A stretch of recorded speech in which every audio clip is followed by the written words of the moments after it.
Home guards की 10वीं वाहिनी हमीरपुर के कमांडेंट विनय कुमार ने बुधवार को प्रेस बयान जारी करते हुए कहा कि अग्निशमन केंद्र हमीरपुर में फायर सीजन शुरू हो गया है।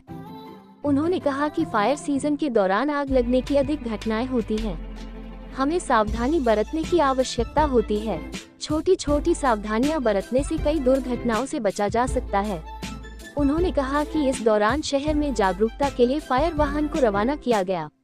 साथ ही उन्होंने कहा कि है भोरंज और सुजानपुर में खुद की चौकी नहीं है, जिससे उनको फायर विभाग की गाड़ियों को सड़क पर ही खड़ा किया जाता है, जिससे कि मेंटेनेंस ज्यादा बढ़ जाती है। उन्होंने कहा कि जल्द ही इसको लेकर सरकार से भी बात करेंगे। जी, मैं स्थानीय लोगों से, अपने आसपास के भाई बंधुओं से ये अपील करना चाहूँगा कि जैसे अभी फायर सीज़न आ रहा है तो आप अलर्ट रहें। अगर कोई भी किसी प्रकार की भी आगजनी की घटना आप अपने आसपास देखते हैं तो आप तुरंत 101 पे हमारे फायर डिपार्टमेंट को सूचित कर सकते हैं।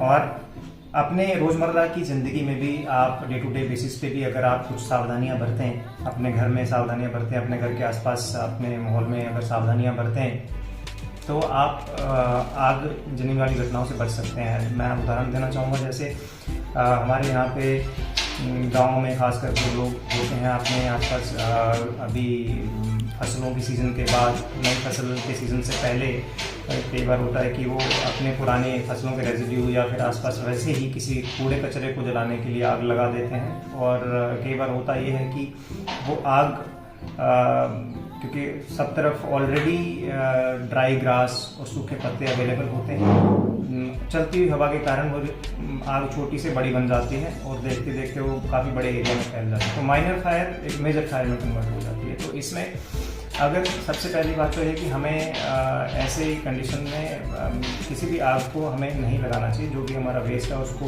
हमें प्रॉपर तरीके से डिस्पोज करना चाहिए, ना कि जला, क्योंकि जलाने से पॉल्यूशन ही पैदा होता है। उससे हमारा फ़ायदा तो नहीं हो रहा, उससे हमारा उल्टा नुकसान ही हो रहा है, क्योंकि वो धुआं भी एनवायरनमेंट में जाके एनवायरनमेंट को ख़राब ही कर रहा है। तो मेरी अपील यही है कि जो भी वेस्ट है उनको आप प्रॉपर तरीके से डिस्पोज ऑफ करें बजाय जलाने के। और अगर कहीं बाई चांस आग लगी ही है, छोटी मोटी जलाना ही पड़ गया है कुछ, तो आप निगरानी में उसको जलाएं, ताकि वो आपका काम पूरा हो जाने के बाद आप ये सुनिश्चित कर पाएँ कि वो आग बड़ी ना बन पाए। सिमिलरली आप अपने घरों में भी, जैसे गर्मी का सीज़न आ गया है तो आप अभी कूलिंग डिवाइसेस यूज़ करेंगे, air conditioners, desert coolers, fans. तो ऐसी कंडीशनों में घरों में जो घरों के इलेक्ट्रिक सर्किट हैं उन पे बिजली का लोड बढ़ जाता है। तो मेरी आपसे, आप सब लोगों से ये गुजारिश रहेगी कि आप घरों में सही रेटिंग के अपने होम अप्लायंसेस यूज़ करें। घरों के जो सर्किट हैं उनको ओवरलोड ना करें। इससे भी हम घरों में लगने वाली आग से हम निजात पा सकते हैं। सिमिलरली हम अपने किचन में जहाँ पे हम कुकिंग करते हैं वहाँ पे भी हम गैस के साथ सावधानी बरतें। जब इस्तेमाल ना हो रहा तो रेगुलेटर को बंद कर दें, खिड़कियाँ दरवाजे खुले रखें। जैसे जो हमारे जनरल हमारी हिदायतें, अगर हम उनका पालन करें तो हम आगजनी की घटनाओं को कम करने में अपना इंडिविजुअल अपना कंट्रीब्यूशन कर सकते हैं। जी, इसके अलावा और भी हमारा फायर डिपार्टमेंट का जो नंबर है, लैंडलाइन नंबर है, वो आपको प्रोवाइड करवा दिए जाएंगे। लैंडलाइन नंबर इसके हर एक चौकी के और हर एक फायर स्टेशन के हैं। 101 तो आपका यूनिवर्सल नंबर ही है। आप कहीं से भी कॉल करेंगे तो आपकी नियरेस्ट चौकी में वो ऑटोमेटिकली लग जाता है। इसके अलावा आप अगर नंबर्स पे कॉल करना चाहते हैं तो वो नंबर भी अवेलेबल है, जिसकी जानकारी आपको मिल सकती है आसानी से। टॉक अबाउट फायर चौकी, हमारे पास जो फायर चौकी हैं वो टोटल 3 फायर चौकी हैं। सुजानपुर में है और भोरंज में है, बिजली में है।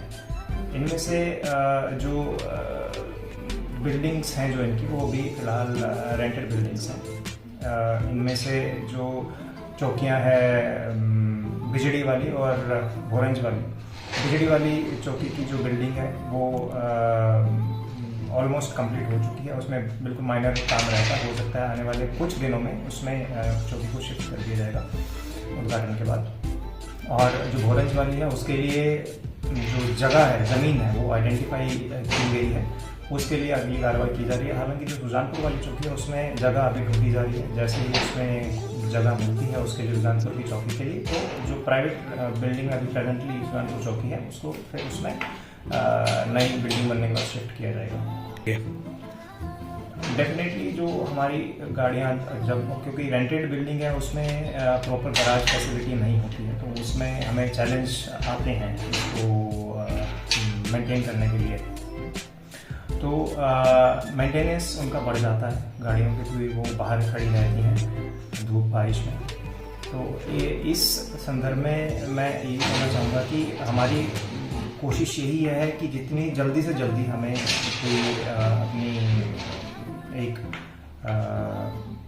बढ़िया कोई उपयुक्त स्थान मिल जाए, जहाँ से जो कि मार्केट बाज़ार पॉपुलेशन के पास भी हो और उसको वहाँ पे आवागमन के लिए, गाड़ियों के आवागमन के लिए प्रॉपर रास्ता भी हो, ताकि वहाँ पे फायर चौकी हम बना पाएँ और हम शहर को, उस कस्बे को, उस आसपास की जो पॉपुलेशन है उसको हम अपनी सर्विसेज प्रोवाइड कर सकें।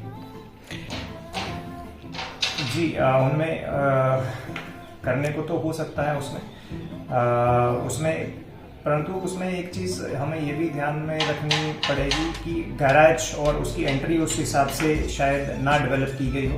रूम्स तो वहाँ पे डेफिनेटली मिल सकते हैं, बट गाड़ियों के स्टोरेज के लिए, उनके पार्किंग के लिए, फायर की क्योंकि बड़ी गाड़ियाँ होती हैं तो उनके लिए एक प्रॉपर गैरेज नहीं हो सकता, क्योंकि ये जो बिल्डिंग्स हैं नई बनी हैं और इनमें वो चीज़ें केटर नहीं की गई हैं। ये उन्होंने अपने हिसाब से उन्होंने बनाई है, not for specifically for fire department या फिर ऐसा। उनसे बात करके तालमेल करके कमरे या ऐसे तो लिए जा सकते हैं, बट गैरेज की फिर भी उसमें दिक्कत रहेगी। कि हम सब जानते हैं कि अभी गर्मियों का सीज़न जो स्टार्ट हो चुका है, तो इसके लिए फायर डिपार्टमेंट ने अपना एक्शन प्लान रेडी कर रखा है। इसके रिगार्डिंग फायर सीज़न से पहले ही मार्च महीने में एक DDMA के साथ भी मिलकर बैठक की गई थी, जिसमें जितने भी स्टेक होल्डर्स हैं उन सब ने पार्टिसिपेट किया था। फॉरेस्ट डिपार्टमेंट, पंचायत विभाग, then fire department, home guard department और वन विभाग, इन सब ने बैठ के एक जॉइंट मीटिंग की थी DDMA ऑफिस में, जिसमें विभिन्न एक्टिविटीज़ का प्लान किया गया था। इन एक्टिविटीज़ प्लान करने का मेन मोटिव ये था कि इन डिपार्टमेंट्स में जो है वो कोऑर्डिनेशन बनाया जा सके, ताकि जो हमारा कॉमन एनिमी है फायर, स्पेशली गर्मियों में जैसा कि हम जानते हैं कि आसपास जंगलों में बहुत आगे रहती हैं, उसको अच्छे से टैकल किया जा सके। इसके साथ ही जो हमारा फायर डिपार्टमेंट है, फायर डिपार्टमेंट की अगर हम बात करें तो फायर डिपार्टमेंट भी हाई अलर्ट पे है, जिसमें हमारे जो मेन हमीरपुर में जो फायर स्टेशन है और जो नदौन सब स्टेशन है और बाकी जो हमारी चौकियाँ हैं सुजानपुर में, बोरेंज में और बिजली में, वो सारे अलर्ट मोड पे हैं। और जो वहाँ का फायर क्रू है वो जगह जगह जाके जो हमने एक प्लान बना रखा है उसके हिसाब से मॉक ड्रिल्स भी करवा रहा है, ताकि कम्युनिटी लेवल में एक अवेयरनेस भी रेज हो और एक कम्युनिटी लेवल पे हम तालमेल भी बिठा सके लोगों के साथ, ताकि कोई भी ऐसी अगर घटना की खबर आती है तो उस पर इमीडिएट एक्शन लिया जा सके। जी देखिए, जंगलों में जो सूखी घास और गिरे हुए पत्तों की जहाँ तक बात है, ये एक नेचुरल फिनोमेना है। इसमें ये पत्ते गिरते हैं, जिसको जो कि कंसर्न डिपार्टमेंट है वो क्रमबद्ध तरीके से उसमें मिटिगेटिंग एक्शन लेते हैं। लेकिन जो फायर डिपार्टमेंट है उन्होंने इस बार फायर डिपार्टमेंट के फॉरेस्ट डिपार्टमेंट के साथ एक कोऑर्डिनेशन में श्रमदान का भी आयोजन किया है, जिसमें कुछ जो वल्नरेबल हमारे बीट्स हैं वहाँ पे जो फायर ट्रेंचेस हैं, जो वहाँ पे वाटर रिसोर्सेज हैं, पौंड और तालाब वगैरह, उनकी इनलेट्स और उनकी सफाई श्रमदान के जरिए की जा रही है, ताकि जो ड्राई ग्रास और जो सूखे पत्तों की वजह से होने वाले जो फायर इंसिडेंट्स हैं उनको मिटिगेट करने में, कंट्रोल करने में हेल्प मिल सके। इसमें throughout the district we have around 35 fire hydrants. इन फायर हाइड्रेंट्स में से जो 10 नॉन ऑपरेशनल थे, अभी इस फायर सीजन के स्टार्टिंग में ही दोबारा से कंसर्न अथॉरिटीज़ का, कंसर्न डिपार्टमेंट के साथ इनकी मेंटेनेंस के लिए तालमेल किया जा रहा है, जिसमें अभी तक एक फायर हाइड्रेंट हमारा सही हो गया है और कई जगह पर प्रेशर की कमी की वजह से फायर हाइड्रेंट ऑपरेट नहीं हो पा रहे, तो प्रेशर में भी थोड़ा इम्प्रूवमेंट देखा गया। बाकी इस पे कंसर्न डिपार्टमेंट इनकी मेंटेनेंस पे they are working on it. जी, जैसे कि मैंने आपको बताया कि इनकी फायर हाइड्रेंट्स की जो है इंस्पेक्शन एवरी 3 मंथ्स की जाती है, ताकि इनका जो भी कोई डिफेक्ट आता है और इनमें कोई अगर ऑपरेशनल ऐसे कमी पाई जाती है उसका हम टाइमली विवरण ले सकें और कंसर्न डिपार्टमेंट के साथ इसका मुद्दा उठा सकें। तो अगर हम हमीरपुर की बात करें, यहाँ पे अभी जो प्रेजेंटली फायर हाइड्रेंट्स हैं वो सारे फायर हाइड्रेंट्स ऑपरेशनल है as per last inspection report. एक इसकी इंस्पेक्शन रिपोर्ट इस मंथ में ड्यू है, जिसको जल्दी हम करके उसकी अगेन अगर कोई उसमें कोई कमी पाई जाती है तो विल टेक इमीडिएट एक्शन। अगर आपने जैसे ये प्रश्न उठाया है कि ट्रैफिक कंडीशंस में अगर कोई फायर इंसिडेंट होता है तो उस कंडीशन में यूजुअली क्योंकि ये इमरजेंसी व्हीकल है तो as normal standard operating procedure जो जनरल हमारी ट्रैफिक है, ट्रैफिक शुड स्टॉप। और मेरा जो बाकी हमारे कंसर्न डिपार्टमेंट है, जैसे हमारा पुलिस विभाग का ट्रैफिक का डिपार्टमेंट है, जो कि अमूमन करते ही हैं, उनसे एक ये भी अनुरोध रहेगा कि जैसे भी अगर कोई ऐसी भीड़ भाड़ वाली ट्रैफिक वाली जगह पे कोई आग का इंसिडेंट हो तो जो फायर की इमरजेंसी सर्विसेज की गाड़ी है उनके लिए उस दौरान ट्रैफिक को जैसा पहले करते आए हैं उसको व्यवस्थित तरीके से करते रहें, ताकि फायर की जो गाड़ियाँ हैं अपना एक्शन ले सकें। बेसिकली जो ऐसी जगहों पे जो भी फायर इंसिडेंट होता है वो ट्रैफिक डिपार्टमेंट, पुलिस विभाग और डिस्ट्रिक्ट एडमिनिस्ट्रेशन के साथ तालमेल में मिलकर उस जगह को हम उस जगह पर एक्शन लेते हैं।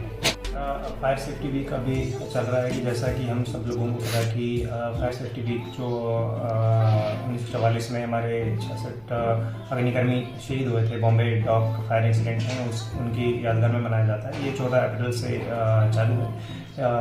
During this safety week different kinds of activities are planned throughout the district, जिसमें एक तो अवेयरनेस कैंपेन है जो अलग अलग स्कूल्स में जाके हम कर रहे हैं, और कुछ मॉक ड्रिल्स जो हमारे आसपास के मेन इंडस्ट्रियल यूनिट्स हैं, पेट्रोल पंप्स या फिर जो बड़ी बिल्डिंग्स हैं, होटल्स और हॉस्पिटल्स की, वहाँ पे की जा रही हैं। इसके अलावा स्कूल्स में हम ऐसे और पोस्टर कंपटीशन कंडक्ट करवा रहे हैं, और वॉलीबॉल की खेल की प्रतियोगिता करवाई जा रही है जो इसका स्टेट लेवल पे फाइनल होगा शिमला में। और इन सब एक्टिविटीज़ के साथ साथ ही पुरानी बिल्डिंग्स का एक इंस्पेक्शन कैंपेन भी चलाया जा रहा है।